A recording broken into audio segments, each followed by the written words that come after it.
wabarakatuh. Perkenalkan, nama saya Yulestiana. Saya dari Fakultas Tarbiyah dari Ilmu Keguruan dari Prodi Manajemen Pendidikan Islam, kelas karyawan semester 1. Baiklah, di sini saya akan menjelaskan tentang pengertian tauhid aswaja. Tauhid berasal dari kata wahada yuwahidu, yaitu satu. Jadi di sini kita sebagai umat Islam harus bertauhid kepada Allah Subhanahu wa taala. Pengertian tauhid aswaja yaitu kita mengesahkan Allah. Ya, Allah itu tidak beranak dan tidak pula diperanakan. Maka dari itu kita harus bertauhid kepada Allah Subhanahu wa taala, karena Tuhan kita yaitu Allah Subhanahu wa taala, satu-satunya Tuhan yaitu Allah Subhanahu wa taala. Tidak ada lagi Tuhan kecuali Allah Subhanahu wa taala. Istilah dari kata tauhid yaitu amana yu'aminu, yaitu beriman, yang artinya percaya kepada Allah Subhanahu wa taala. Kita tidak boleh percaya kepada apapun terkecuali hanya percaya kepada Allah Subhanahu wa taala, karena Allah lah yang telah menciptakan kita, yang telah menciptakan kita. Karena Allah Subhanahu wa taala berfirman, "Wa ma khalaqtul jinna wal insa illa liya'budun." Tidaklah Aku menciptakan jin dan manusia melainkan untuk beribadah kepadaku. Maka dari itu kita harus beriman kepada Allah Subhanahu wa taala. Rukun iman itu ada 6. Yang pertama, iman kepada Allah. Yang kedua, iman kepada malaikat. Yang ketiga, iman kepada kitab. Yang keempat, iman kepada rasul. Yang kelima, iman kepada hari kiamat. Yang keenam, iman kepada qada dan qadar ataupun takdir baik dan takdir kepada Allah Subhanahu wa taala adalah salah satu keimanan kita terhadap Allah Subhanahu wa taala. Itu percaya kepada Allah Subhanahu wa taala adalah rukun iman yang pertama. Kenapa bisa dikatakan rukun iman yang pertama? Karena iman kepada Allah sangatlah penting bagi kita, ya, terutama umat Islam, ya. Banyak kalangan orang-orang pada zaman dahulu mereka tidak bertauhid, ya. Mereka tidak bertauhid, tidak mengesahkan Allah. Padahal Allah lah yang telah menciptakan seluruh alam semesta ini, ya. Allah lah yang telah menciptakan kita. Allah lah yang telah menciptakan isi dunia ini, alam semesta ini, pepohonan, tumbuh-tumbuhan dan lain sebagainya. Allah lah yang telah menciptakan isi muka bumi ini. Yang kedua, iman kepada para malaikat. Ya, banyak sekali para malaikat. Akan tetapi yang wajib kita ketahui, malaikat itu ada 10. Yang pertama, Jibril, Mikail, Israfil, Ijrail, Munkar, Nakir, Raqib, Atid, Malik, dan Ridwan. Ya, 10 malaikat inilah yang telah Allah berikan tugasnya masing-masing. Ya, yang menurunkan wahyu, yang mencatat amal kebaikan dan keburukan, yang menjaga pintu surga dan pintu neraka. Ya, maka dari itu kita harus percaya terhadap malaikat-malaikat Allah, karena amalan apapun, amalan baik kita, amalan buruk kita akan dicatat oleh malaikat, baik yang disengaja maupun yang tidak disengaja akan tercatat oleh para malaikat. Ya, kita harus mengimani kepada malaikat. Ya, malaikat pun ciptaan Allah. Ya, malaikat ciptaan Allah. Maka dari itu kita harus mengimaninya, walaupun itu gaib. Ya, walaupun itu gaib tidak terlihat oleh kita, akan tetapi kita selalu diawasi oleh para malaikat. Ya, walaupun kita dalam keadaan tidur, dalam keadaan terbangun, kita selalu diawasi oleh malaikat 24 jam dalam sehari semalam. Bahkan selama hidup kita akan selalu diawasi oleh para malaikat. Yang ketiga yaitu beriman kepada kitab-kitab Allah, yang mana kitab-kitab ini ada 4. Yang pertama kitab Taurat, Injil, Zabur, dan yang terakhir yaitu kitab suci Al-Quran. Yang mana kitab suci Al-Quran adalah pedoman hidup kita, di mana di dalam kitab suci Al-Quran itu banyak sekali peristiwa-peristiwa yang dialami oleh para sahabat, nabi, dan lain sebagainya. Contohnya dalam kehidupan kita pun ada di dalam Al-Quran, seperti zakat, puasa, itu dijelaskan semua di dalam Al-Quran.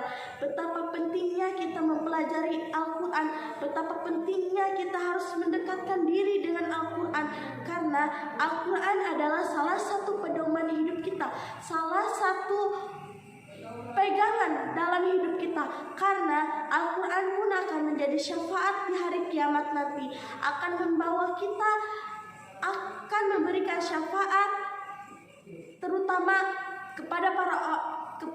kepada para penghafal Al-Quran, ya. Bahkan orang yang menghafal Al-Quran ataupun membacanya itu akan diberikan pahala, walaupun dia hanya sekedar membaca, tidak menghafal. Akan tetapi pahalanya itu akan berbeda sedikit, ya, di antara yang menghafal dan yang sekedar membaca, itu akan berbeda sedikit. Akan tetapi tidak menjadi masalah antara orang yang menghafal Al-Quran dan hanya sekedar membacanya, itu akan mendapatkan pahala. Bahkan orang yang terbata-bata pun membaca Al-Quran akan mendapatkan pahala. Terutama kita sebagai umat muslim, sebagai umat muslim, kita harus berpegang teguh dalam Al-Quran, ya. Kenapa? Karena Al-Quran itu wajib kita baca, ya, wajib kita baca. Minimal kita harus membacanya itu di setiap ba'da sholat, ya. Setiap ba'da sholat kita harus membaca Al-Quran agar apa? Agar hati kita itu tenang. Yang keempat yaitu iman kepada Rasul Allah, di mana kita harus beriman kepada Rasul-Rasul Allah, karena walaupun Rasul-Rasul Allah yang diciptakan bukan hanya 25,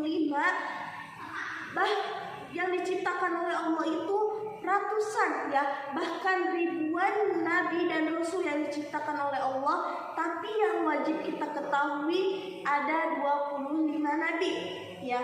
Saya sebutkan dari awal sampai akhir. Adam, Idris, Nuh, Hud, Soleh, Ibrahim, Lut, Ismail, Ishak, Yakub, Yusuf, Ayub, Su'ed, Musa, Harun, Zulkifli, Daud, Sulaiman, Ilyas, Ilyasa, Yunus, Zakaria, Yahya, Isa, dan yang terakhir Nabi Muhammad SAW. Ya, banyak sekali hikmah-hikmah yang dapat kita ambil, banyak sekali pelajaran-pelajaran yang dapat kita ambil dari kisah-kisah para nabi, ya, terutama dari kesabarannya, keikhlasannya, ya. Yang harus kita contoh yaitu sifat nabi, yaitu ada 4, ya, sidik, patona, tabligh, dan amanah, ya, yang harus kita tanamkan di dalam diri kita, ya, yang harus kita tanamkan di dalam diri kita agar kita mempunyai sifat-sifat seperti para nabi. Kita harus menanamkan diri kita seperti sifat-sifat Rasul, yang amanah, yang terpercaya, yang cerdas, dan yang jujur. Ya, itulah sifat-sifat yang harus kita miliki seperti para sahabat ataupun para Rasulullah. Ya, banyak sekali orang-orang di luar berlomba-lomba dalam kebaikan. Ya, fastabiqul khairat, berlomba-lomba dalam kebajikan, ya. Kebajikan di sini yaitu kebaikan, ya. Jadi kita harus berlomba-lomba sekecil apapun yang sifatnya baik, ya kita harus berlomba-lomba. Contohnya seperti amalan sunnah, ya apabila dikerjakan dia akan mendapatkan pahala, apabila tidak dikerjakan dia akan rugi. Ya seperti contohnya puasa, ya puasa Senin Kamis itu kan puasa sunnah yang dilakukan oleh Rasulullah. Akan tetapi ketika kita tidak mau mengerjakannya, itu kita akan merasa rugi. Tapi apabila kita mengerjakan sebuah amalan yang sunnah, itu akan mendapatkan pahala. Ya, jadi kita harus berlomba-lomba dalam kebaikan. Ya, dulu pun para sahabat berlomba-lomba dalam kebaikan, ya. Karena kita harus menunjukkan ya kepada kebaikan, bukan jalan yang sesat. Ya, mandala ala khairin falahu mislu ajri fa'ilihi. Ya, barang siapa yang menunjukkan sebuah kebaikan, dia akan mendapatkan pahala seperti orang yang mengerjakannya. Ya, apabila kita menunjukkan sebuah kebaikan kepada orang lain, kita pun akan kebagian, ya. Kita pun akan kebagian pahala yang orang lain kerjakan, ya. Akan tapi kita harus menasihatinya dengan cara pelan-pelan. Jangan sampai kita menasihati orang itu dengan cara kasar dan lain sebagainya. Nanti apabila kita menasihati orang tersebut dengan kekasaran, dengan tidak baik, orang itu tidak akan nurut. Kalau misalkan kita menuntut mereka ke jalan yang baik ataupun bicaranya pun pelan-pelan, insya Allah ya orang lain pun akan mengikuti perkataan kita. Ya, kita harus berkata dengan jujur. Ya, mereka melakukan kejelekan, kita harus nasihati. Ya, kita harus menasihati ataupun kita harus memberikan peringatan kepada mereka. Walaupun itu pahit diucapkan oleh diri kita, tapi kita harus menyampaikannya kepada orang tersebut. Qulil haqqa walau kana murran. Katakanlah yang sebenarnya walaupun itu pahit. Ya, walaupun itu pahit diucapkan oleh diri kita, ya takut menyakiti dia, tapi itu demi kebaikan kita harus menyampaikannya. Ya, agar apa? Agar mereka sadar bahwasannya ini salah, itu salah dan lain sebagainya. Ya, jadi kesimpulan dalam tauhid aswaja ini, kita harus bertauhid kepada Allah Subhanahu wa taala. Allah itu esa, ya. Allah itu esa, tidak beranak dan tidak pula diperanakan. Maka dari itu kita harus beribadah hanya kepada Allah Subhanahu wa taala. Ya, tidak ada Tuhan ya kecuali Allah Subhanahu wa taala. Asyhadu an la ilaha illallah wa asyhadu anna Muhammadar Rasulullah. Yang artinya aku bersaksi bahwa tidak ada Tuhan kecuali Allah, dan aku bersaksi bahwa Nabi Muhammad adalah utusan kepada para malaikat, para kitab, rasul, kepada hari kiamat, dan kepada qada dan qadar. Itu pun kita harus percaya, kita harus mengimaninya. Kalau kita tidak mengimaninya, maka iman kita rusak. Ya, maka iman kita harus kita perbaiki, karena itu adalah salah satu keimanan yang akan dipertanggungjawabkan, terutama iman kepada Allah Subhanahu wa taala. Kita harus percaya bahwasannya kita diciptakan oleh Allah Subhanahu wa taala. Isi alam semesta ini pun diciptakan oleh Allah Subhanahu wa taala. Kita harus mengimaninya, ya. Asal dari kata amana yu'aminu, yaitu beriman, ya, beriman kepada Allah Subhanahu wa taala, ya.